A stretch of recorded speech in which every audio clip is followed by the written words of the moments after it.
everybody and welcome on today's video. Yesterday I bought a Chinese elm and it does not look really great.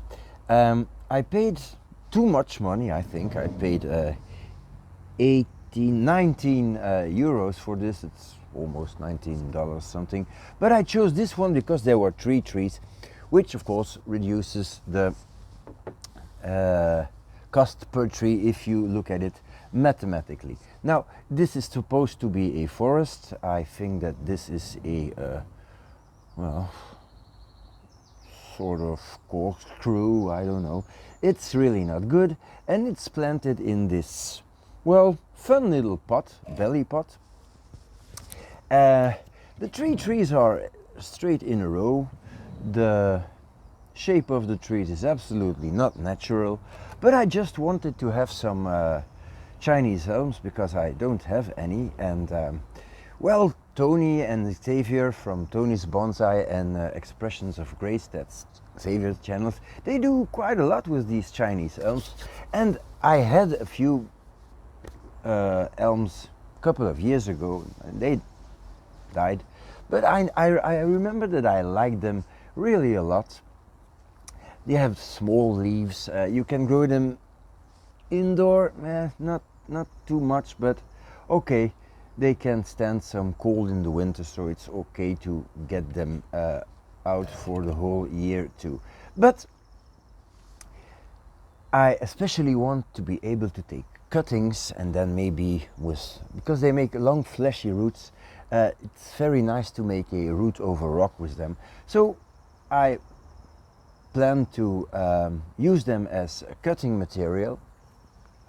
But first of all, I'm going to get them out, maybe have a go at the root spread, because, well, I don't know what's going on, so maybe this could be fun. So let's do that. So yeah, this was a long introduction, and this is planted in really not bad garden compost, but it's not top for drainage, and so it has a very good root mat. Pot is, well, terracotta pot, won't survive the winter outside. So yeah, now I'll have to clean up these roots. Tree is healthy. We have a nice root mat. I'm going to try to keep as much of the roots as I can. And as you see, the first thing that is obvious is that when you remove the topsoil, you immediately have a whole lot of bigger, more trunk. Okay. So when you rake out roots, always do it radially, because you don't want to do that. It's not helping your roots. You're destroying them. Sometimes I see people do that, and you're just destroying the fine roots then. So always pull the roots towards you. And I intend to separate these trees. I even had a crazy idea yesterday of making a raft with one of these, because now I have 3, which is very cool.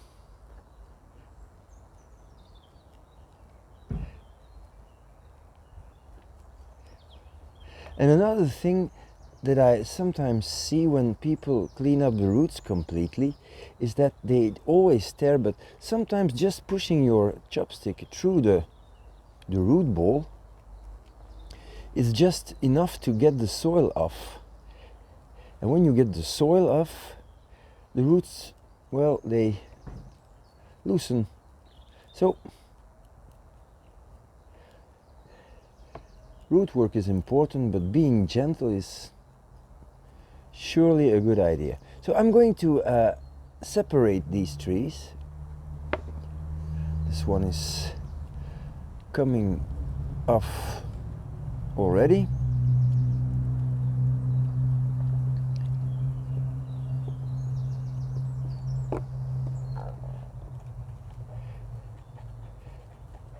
And then I will wash the roots, etc., etc. And I'll be back when the roots are nicely visible. And then I'll see what I can do, because I don't know. I don't think I'm going to put all 3 of them in the same pot, maybe 2 and then 1. So I need to have a look at the root base to see what is possible. This one's very strange. I have horrible roots here. It's always possible to air layer or ground layer elms, so you should not really be too concerned about these roots.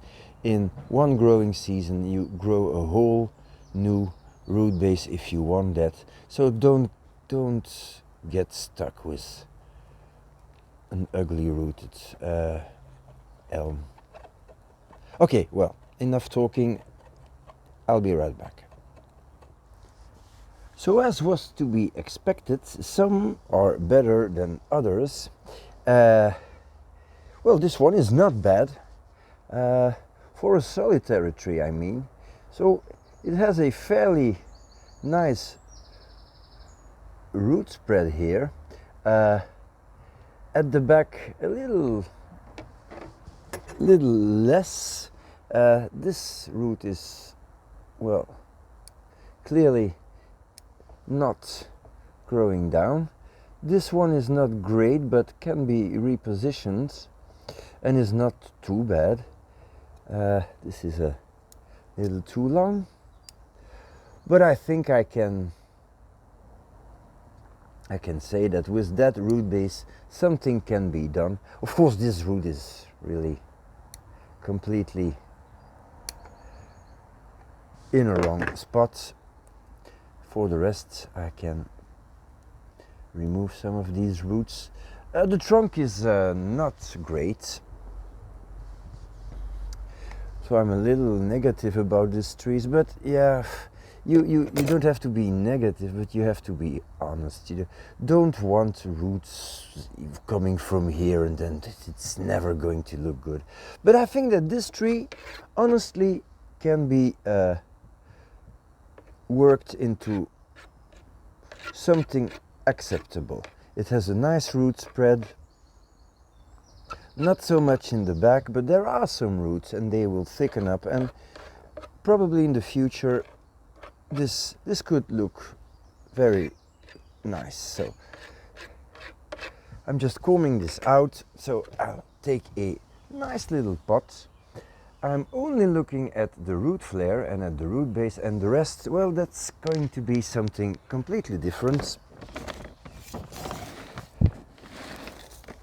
So I already prepared the pot. It's a nice little cream pot, and now I'm mounting.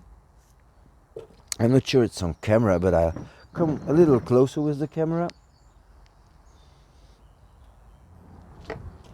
So this is the best root base, and this will be my front. And now I'm going to add a whole lot of soil here. And instead of pushing the soil in, I'm going to rake the roots out, holding the tree. But while I'm doing this, I'm giving the roots a radial pattern. Okay. And now, of course, I have to fill up the parts here that I removed the soil.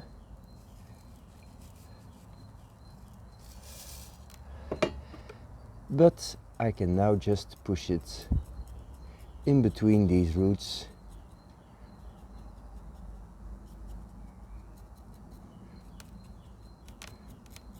And this gives this tree a nice start.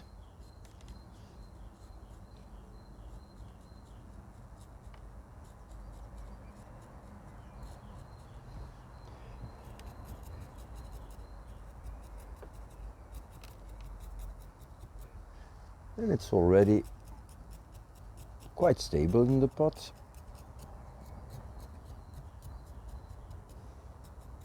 So that's one. Going to water this now,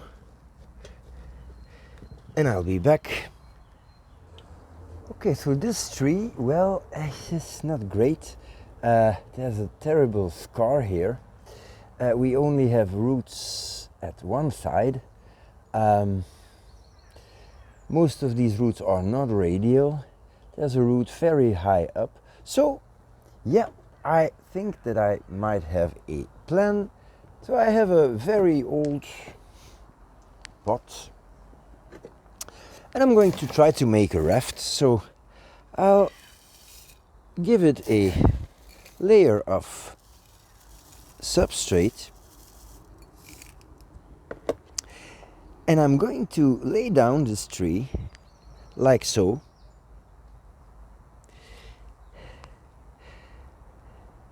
Get all the roots that I have in this pot, not removing any of these, and add a little substrate on it, like so. And as you see, there are absolutely no branches that I can use as a raft, and it looks completely stupid to have this thing sticking out, but that's okay. We'll see if this thing roots, and it probably will, because it's an elm. There's no use to do that with an oak, won't work.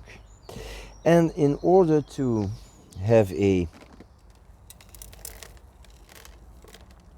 good chance for survival for the existing roots, I'm going to place a huge piece of moss on top of that part, which will keep it in the shade and quite humid.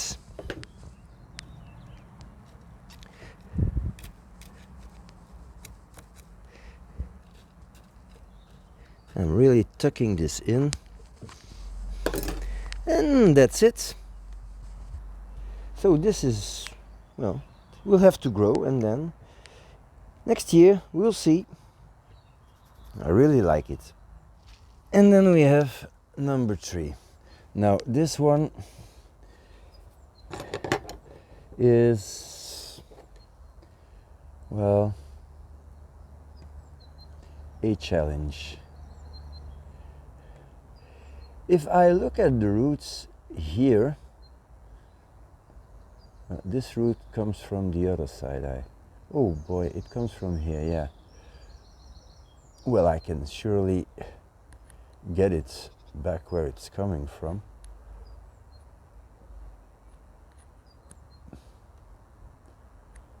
Oh, that's a whole lot better. Well, there are some roots, but clearly this is not going to work. So that changes a whole lot of the looks. Now for the rest, it's not that bad. I can go with this as a root plane, or try to get more roots from here, but it will imply that I have to do a severe root cut here, which of course I will do, and here.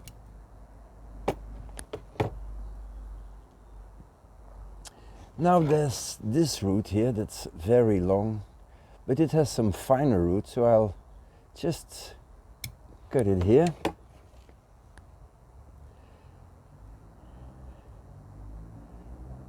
And for starters, this is not bad. But the tree will have to grow in this direction. It's not going to be straight, so I'll need to find a little pot and do that. I have a small root here that is much better than the thick one, but I cannot eliminate everything from the first run, so let's get a pot. So it's exactly the same recipe as with the first one. This root comes from here, so I'll try to position it here in the back, and I'm going to add some soil on top of it immediately.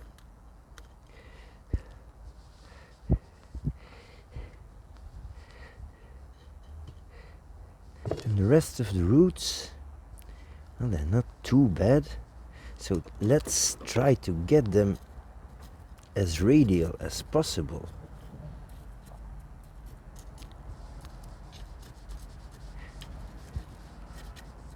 Because this is the moment to do that.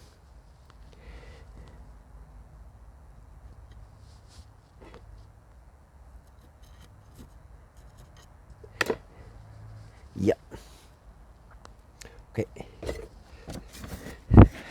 Now here all the roots that I have are already nice and radial. Well, work them in. And this is going to be a slanting tree. But as I said in the beginning of the video, I'm not really concerned about the shape of these trees. First thing is going to be the health. Let them then grow and probably take some cuttings.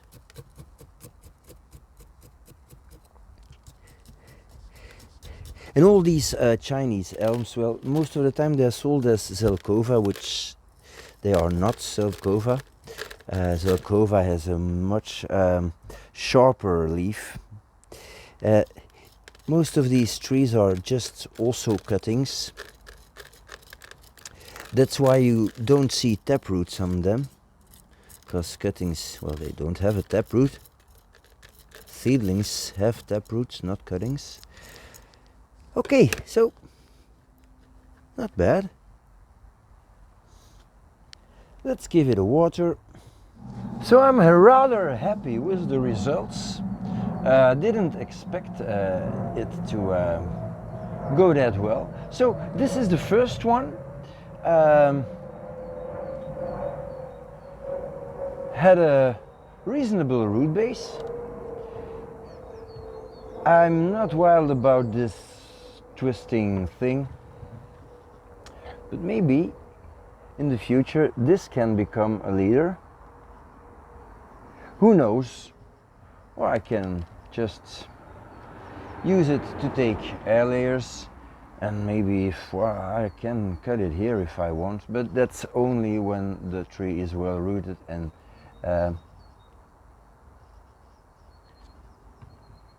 happily growing. So it's a good start, it's a good root start, so that's nice. So possible to air layer. This is the second, well, the last that I did. The trunk is not that twisty, just up here it becomes a problem. But I have this branch here that I can use, so this is still very bendable, so I can do something with that that is not that unnatural. I also have this nasty wound here, so that's a good candidate too. Also possible to air layer it here and then see what happens. But air layering will not be done before I see significant growth. And well, it's now the mid-April, so May, half May is still a good moment to air layer. And then we have this one. This is interesting. So, will it make roots, or should I have wounded the underside of the tree? Possibly. Anyways, when I look at this part of the tree, this is a completely dead trunk here. So you can probably see difference in color. So I don't think that this tree has a whole lot of potential. But who knows? It might also become a cascade. I have no clue. So first of all, let this one grow. Maybe it will make some roots where I want them at the bottom. Maybe it won't, but it will make roots here, which will make the tree stronger. And then next year I can see what I can do. So there's no hurry. But okay, so 3 little elms, $6 each, and a little pot that I can use. So that's not a bad purchase. And it was a fun day in the sun, so that's also important. So give it a go for yourself. Do all the usual YouTube stuff. Share, subscribe, like, I don't know. Anyway, thank you for watching and see you next time.